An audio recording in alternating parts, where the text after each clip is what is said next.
अच्छा बिस्मिल्लाहिर्रहमानिर्रहीम। अच्छा वापस से हम प्रोपोर्शंस का ये सवाल कर रहे हैं। दो लोग हैं, दो डिफरेंट लोग हैं। एक है एंजेलिका, एंड सबसे पहले आपने डेटा रखनी है अच्छे से। ये एंजेलिका है, ठीक है। एंजेलिका जो रेशियो है वो मैंगो जूस और ऑरेंज जूस का मिक्स कर रही है। किसका? मैंगो और ऑरेंज का। किस रेशियो में कर रही है? 3:2। फिर आता है संजय।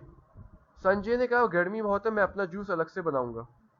संजय को ऑरेंज जूस ज़्यादा अच्छा लगता था, बहुत ही ज़्यादा मतलब अच्छा लग रहा है, तो इसने भी मैंगो और ऑरेंज मिक्स किया।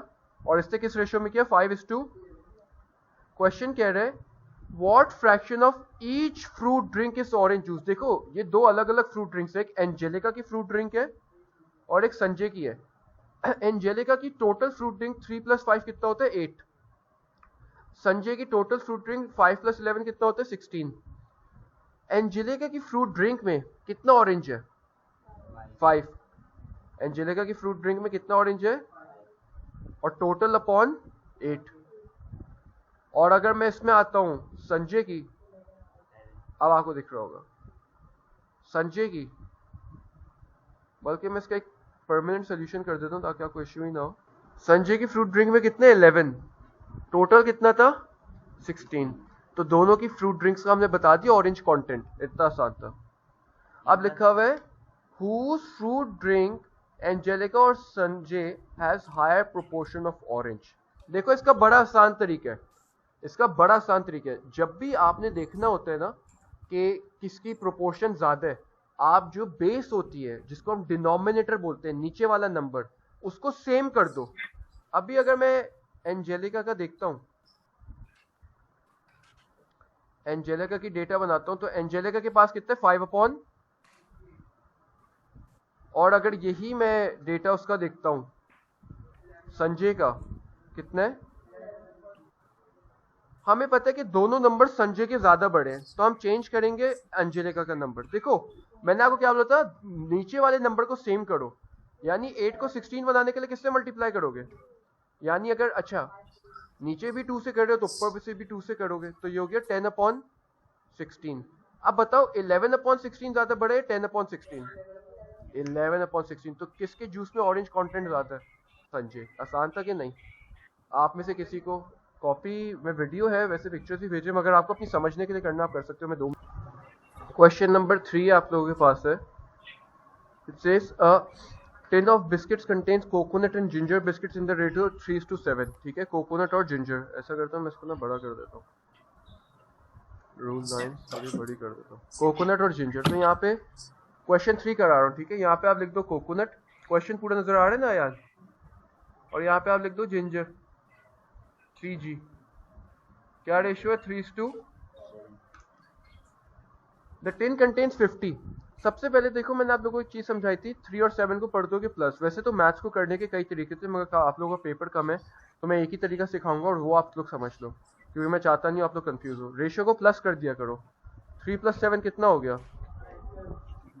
10। 10 I'm not sure you're really busy, but then लिखा हुआ है। अब आप लोग करोगे बिस्किट्स कितने? 50। 50 को डिवाइड कर दोगे 10 से, 5। यानी एक रेशियो कितने बिस्किट्स के बराबर है? 5। ठीक है। What fraction of the biscuits are coconut biscuits. तो देखो आप यहां पे मल्टीप्लाई बाय 5 कर दोगे, 3 5 जार, यानी कोकोनट बिस्किट्स कितने?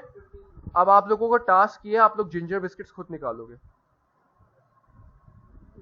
अच्छा सॉरी, वो पूछ रहे what fraction of the biscuits. What fraction पूछ रहे, मैंने गलती से आप लोगों को पार्ट बी करा दिया, how many coconut biscuits are there. वो आपसे पूछे फ्रैक्शन, तो फ्रैक्शन आप बोलोगे 3/10।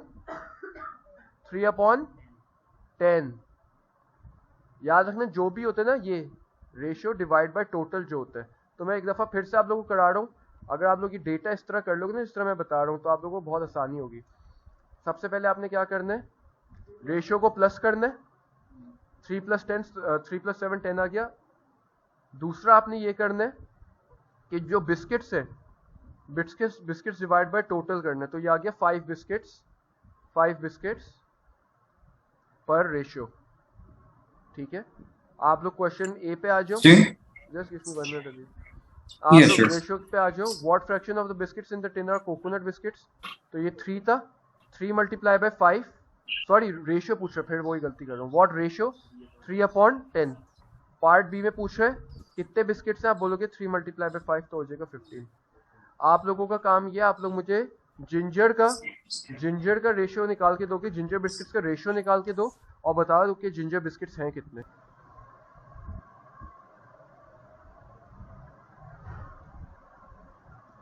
अच्छा, क्वेश्चन नंबर 4 आप लोगों ने कर लिया। क्वेश्चन नंबर 4 में वो कहता है school tennis club has 35 members, the ratio of boys to girls is 4:3। देखो वही आप लोगों ने करना है, यहाँ पे आपने लिखना है बॉयज, यहाँ पे आपने लिखना है गर्ल्स। क्या रेशियो है बॉयज और गर्ल्स का? 4:3। तो टोटल रेशियो कितना हो गया? What fraction of the members are girls?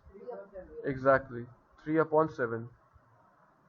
अच्छा, मैंने आपको एक और चीज बताई थी, जो भी आपके मेंबर्स जैसे 35 डिवाइड बाय 7 कर दोगे, हो जाएगा 5। ठीक है, तो वो पूछ रहे how many girls are there, 3 multiply by 5 कितना होता है? यही सबका आंसर था। नेक्स्ट भेज दो। हमारे पास फॉर्मूला होता है मिड पॉइंट का, x1 plus x2/2 comma y1 plus y2 divide by 2। ये फॉर्मूला होता है मिड पॉइंट का।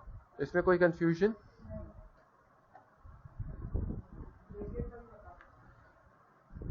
अब आप लोगों के पास जैसे फॉर्मूला है 5,1 6,7, इसका मिड पॉइंट कैसे निकालोगे? यहाँ पे लिख दो x1 y1, तो ये हो गया x1 प्लस x2 यानी 5 plus 6/2 comma y1 plus y2। जी बेटा, फॉर्मूला का पार्ट है। 11/2 कॉमा 8/2, तो ये आपके पास आ गया 5.5 कॉमा 4। ये हो गया 5.5 कॉमा 4। 11 डिवाइड बाय 2 हो गया, तो 5.5 कॉमा 4। सही है, समझ आ गया सबको? यही है बेटा, ये सामने है, ये रहा। नहीं, बस मिड पॉइंट यही होता, और कुछ नहीं होता।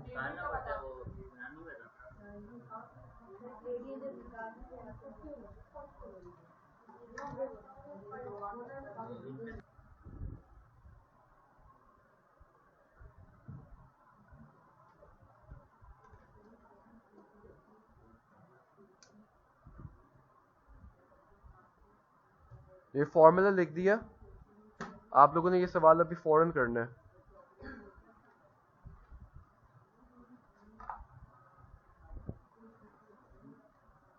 इसका मिड पॉइंट निकाल के दो मुझे फौरन आप लोग।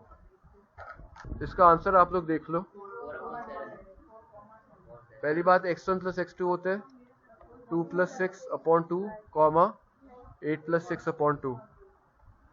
2 प्लस 6 होते हैं 8 डिवाइड बाई 2 कॉमा ये होते हैं 14 डिवाइड बाई 2, तो आपके पास है 4/4,7। अब हम ग्रेडियंट निकालना सीखेंगे।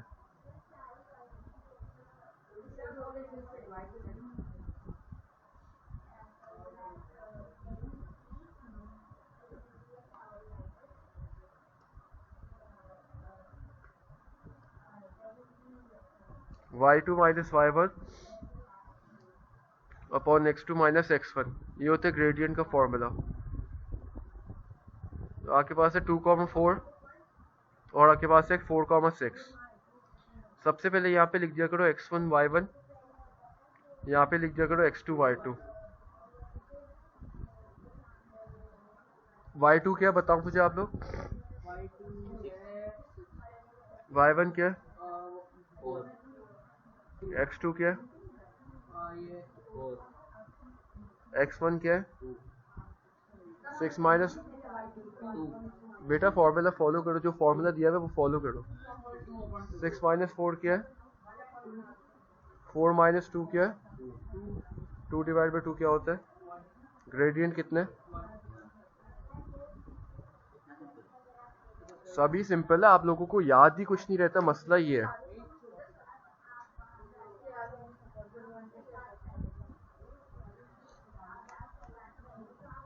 इसका क्वेश्चन 2 का आपने ग्रेडियंट खुद निकालना है। एनीवेज इस पे आप लोग यही करो, y2 माइनस वाई वन अपन x2 माइनस x1 में डायरेक्ट करके दे। अब टाइम नहीं है, अब बहुत देर से दिया हुआ है। y2 minus y one 12 minus 6 upon x2 minus x1 9 minus 3, तो ये हो गया 6 अपॉन 6 क्या होता है 1। नेक्स्ट क्या क्वेश्चन है आप लोगों के? अच्छा, आप लोगों के पास ग्राफ्स के सवाल है?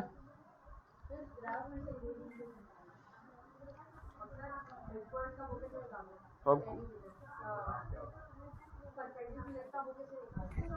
करते हैं। देखो आपके पास ये सवाल है,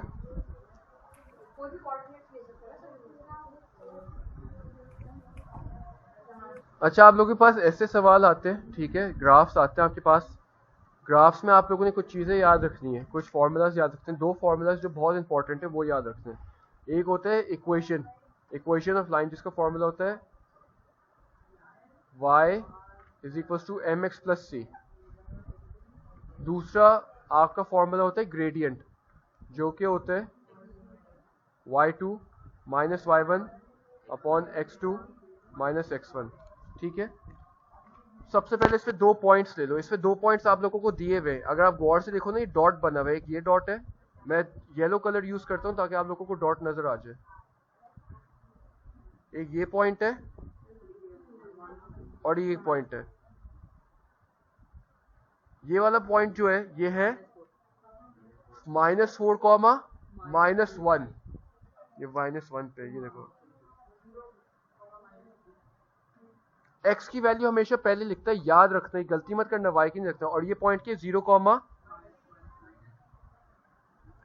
ग्रेडियंट निकालो आप लोग, y2 माइनस वाई, यहाँ पे लिख दो x1 y1 x2, फॉर्मूला होता है y2 माइनस, मगर ये है माइनस y1 फॉर्म, ये माइनस फॉर्मूला का है, मगर y1 की वैल्यू क्या है -1 अपॉन x2 माइनस, और x1 की वैल्यू कितनी है -4। तो देखो ये ब्रैकेट में लिखना, वरना आप लोग गलत कर दोगे सवाल। तो ये हो गया -3, माइनस माइनस क्या होता है प्लस, अपॉन माइनस माइनस क्या होता है plus upon 4, 0 minus minus plus plus 4, तो ये हो गया -2 अपॉन, क्योंकि -3 + 1 होता है -2 अपॉन 4 होता है -1 अपॉन 2। ग्रेडियंट क्या आ गया -1 अपॉन 2। अब आप लोग इक्वेशन क्या होती है, y is equal to M x plus c, m निकाल दिया। अब हमने निकालने c, मैंने आप लोगों को बताया था c y इंटरसेप्ट होता है, जहां पे भी ये लाइन y पे कट करती है ना वो c होता है। ये कट किस पे कट कर रही है, किस पे इंटरसेक्ट कर रही है -3 पे, तो c की वैल्यू क्या होगी -3। तो आपकी इक्वेशन होगी x की बेटा कोई वैल्यू ही नहीं होगी, हम हमेशा c इंटरसेप्ट होता है, जिधर भी इंटरसेप्ट करते हैं वो c का हो जाता है। जी बिल्कुल, y पे, x पे नहीं, y पे। Hello, Y, sir, can you hear me? yes I can hear you. Y is equal to -1 upon 2x minus -3 -3 बेटा, क्योंकि -3 पे कट हो रहा है ना, इंटरसेप्ट हो रहा है ना, और आगे फर्दर नहीं होगा। बस ये इक्वेशन है, ये इक्वेशन है। आपने ग्रेडियंट भी निकाल दिया, आपने इक्वेशन भी निकाल दी, सही है। अच्छा, अगर आप लोग ये सवाल देखो ना, तो इसमें आप लोगों को सी इंटरसेप्ट नहीं दिया हुआ। कभी कभार ऐसा भी हो सकता है कि सी इंटरसेप्ट ना दिया हुआ, तो अब आप लोग ये लोग समझ लो, ये एक पॉइंट है, ये एक पॉइंट है, सी इंटरसेप्ट इसमें नहीं दिया हुआ, तो हम कैसे निकालेंगे वो मैं समझा रहा हूँ, एक दूसरा तरीका। सबसे पहले तो कोऑर्डिनेट्स लिख दो। ये वाला कोऑर्डिनेट क्या है 4,2 यार। Or which one mentioned? ये वाला कोऑर्डिनेट क्या है 2, -4, गुड जॉब। ये 2 था और ये -4 था। सर अभी वही बना है y2 माइनस y1 वाला।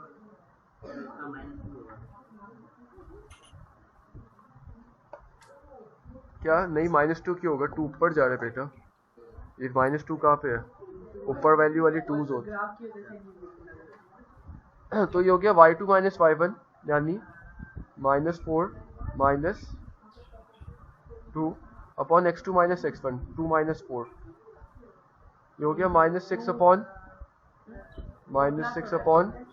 Minus 2, minus minus cancel, 6 divide by 2 होते 3, ग्रेडियंट कितना आ गया? अब आपके पास है y is equal to mx plus C, क्या होती है इक्वेशन? अब देखो इसमें c हमें इंटरसेप्ट नजर आ रही नहीं, आप पता है क्या तरीका होगा, ये जो कोऑर्डिनेट है ना ये डाल दोगे, क्या करोगे? कोऑर्डिनेट प्लग इन करोगे। कोऑर्डिनेट क्या है हमारे पास? 4,2, y की जगह में क्या लिख, ये है x, ये है y की जगह में क्या लिखूंगा? m कितना था? m ये निकाल दिया था। x कितना है? ग्रेडियंट है ना बेटा, x है 4 प्लस c, 3 4 जार 12 उधर जाके क्या होगा? अब मल्टीपल यार प्लस हो रहा है तो माइनस होगा ना, आप लोगों की मैथ्स इतनी बुरी क्यों है? 10 c इज इक्वल टू 10 होगा, बताओ क्या आंसर है? c इज इक्वल टू, कौन कौन 10 बोल रहे हैं? बताओ जैद, सिर्फ हाथ थोड़ी खड़ा करना है, क्या होगा जैद बताओ? 2 माइनस 12 होते हैं माइनस 10, आपकी इक्वेशन हो जाएगी y is equal to 3x, क्योंकि m क्या है 3, प्लस कुछ प्लस नहीं लिखोगे, माइनस लिखोगे, c माइनस है, इक्वेशन आ गई। शाबाश, ये है कोऑर्डिनेट माइनस 4,3, ये कोऑर्डिनेट क्या है? 4, सबका 4,1 आया, ये है x1, ये है y1, ये है x2, ये है y2, ये -4, ये है ना, ये -4 है, ये -4 है और ये 3 है। हाँ अच्छा देखो, सबसे पहले आप लोगों ने निकालना होता है ग्रेडियंट। क्या स्टेप है सबसे पहले?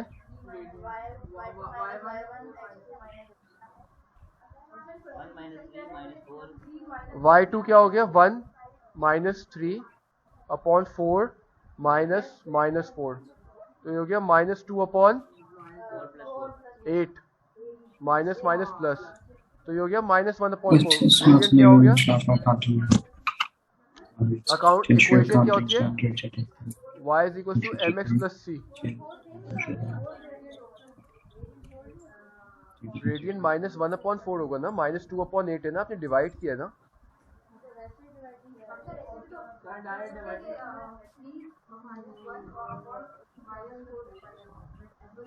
y इज इक्वल टू, उसमें नहीं, आपने गलत किया, फिर वो गलत है मेथड, वो आपने गलत किया, सिंप्लीफाई करना होता। तो y is equal to m क्या हो गया? -1 अपॉन 4x, और c क्या होता है? जहाँ पे ये कट कर रहे होते हैं, इंटरसेक्ट, ये किस पे इंटरसेक्ट कर रहे हैं? 2 पे, तो +2।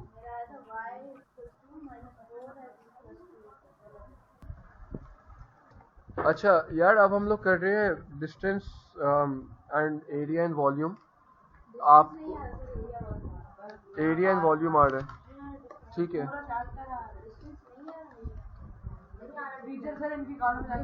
एनीवेज, तो अभी हम एरिया एंड वॉल्यूम के फॉर्मूला समझ लेते हैं, ठीक है? इसमें एरिया एंड वॉल्यूम के लिए सबसे पहले आप लोगों को फिगर आइडेंटिफाई करना आना चाहिए और उसका एरिया, उसका फॉर्मूला पता होना चाहिए। फॉर एग्जांपल आपके पास ये ट्राइंगल है, ट्राइंगल की हाइट है 10 और इसकी बेस है 5।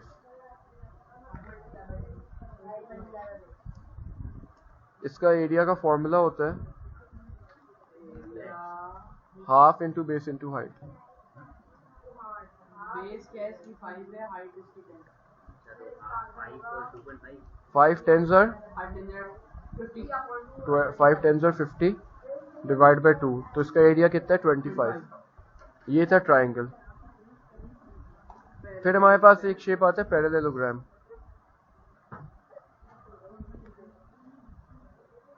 ये पैरेललोग्राम की बेस है, ये हाइट है। पैरेललोग्राम का जो फॉर्मूला होता है वो होता है बेस बेस कितनी है 10, हाइट कितनी है 20। फिर आपके पास एक और शेप होता है रेक्टेंगल या स्क्वायर।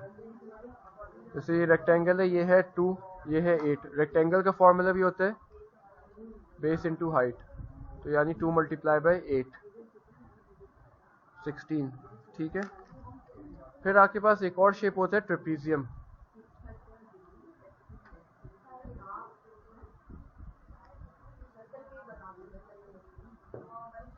ये ट्रेपीजियम की हाइट होती है, जैसे ये साइड 1 है, समझो ये है 5, और ये साइड 2 है 7। इसका फॉर्मूला होता है half into height multiply by side 1 plus side 2। But height इसकी 10 है, हाइट कितनी है 10। साइड 1, ये ऊपर वाली साइड साइड 1 है 5, नीचे वाली साइड की है साइड 2 जो कि है 7। तो आप करोगे half into 10 multiply by 5 plus 7 कितना होता है 12 होता है। आप कर दोगे 10 मल्टीप्लाई बाय 12 120 डिवाइड बाय 2, ये ट्रेपीजियम। फिर आपके पास आप लोग कौन सा शेप कह रहे हो, पैडल है और प्रिज्म। देखो सर्कल ये होता है, इसका ये होता है, इसका हाफ होता है रेडियस। क्या होता है हाफ? सर्कुलर का फॉर्मूला होता है पाई आर स्क्वायर। पाई आप कह सकते हैं 22/7, पाई की वैल्यू होती है 22/7।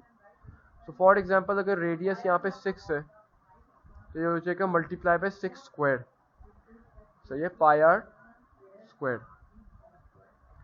फॉर एग्जांपल कभी कभार टीचर ये भी कर सकता है, आपको पूरा सर्कल दे दिया, ये डायमीटर दे दिया पूरा, और ये 10 है, तो आप गलती से ये मत कहना कि पाई मल्टीप्लाई बाय 10 स्क्वायर, गलत हो जाएगा। हमें हाफ निकालना है, 10 का हाफ क्या होता है 5, हमें डायमीटर नहीं रेडियस चाहिए। तो ये हो गया 22/7 मल्टीप्लाई बाय 5 स्क्वायर। जी फॉर्मूला का पार्ट है, वापस से समझा रहा हूँ। सर्कल का फॉर्मूला होता है पाई आर स्क्वायर। बेटा अभी तो बताया, पाई होता है 22/7, पाई की वैल्यू होती है 22/7। सर्कल का आधा क्या होता है रेडियस। फॉर एग्जांपल अगर ये 5 है तो ये सर्कल का आधा है, तो मैं बोलूँगा 5 स्क्वायर को